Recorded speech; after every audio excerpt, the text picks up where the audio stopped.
I'm going to talk about it today. What are the characters that a woman that God uses should have? Many are called, few are actually chosen, because it's not just about having a call or having or seeking an anointing. You have to have the character to maintain what God is trying to do through your life, to minister, to impact other people.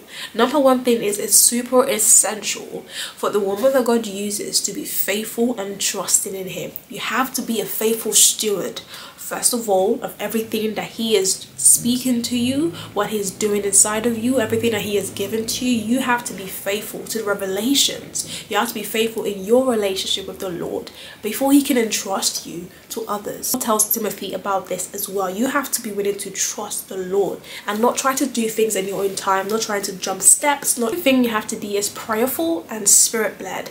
Before God can effectively use you to be speaking to people, you have to be always speaking to Him. You have to know the voice of God for yourself, and you have to remain prayerful in it, because ministry or being used by God, it's not about the glitz and the glamour. Like, you have to understand that it's literally warfare. It is a battleground. You're fighting for souls to be saved, to be snatched out of darkness into the kingdom of light. So it's not just a thing where you're gonna go speak to people with pretty words and then they're just gonna get saved just like that. Look, the enemy doesn't like God using people. He doesn't like God's servants. So you have to understand that you have to be equipped, you have to be covered spiritually, you have to be stronger spiritually and be growing spiritually. Like, we're not going to go by feelings over here. We have to be spirit-led in all that we do. You have to have is a heart of service and compassion. You have to have a compassionate heart like Jesus did, where He was willing to meet people's needs. He was willing to give His time to help other people. He was willing to,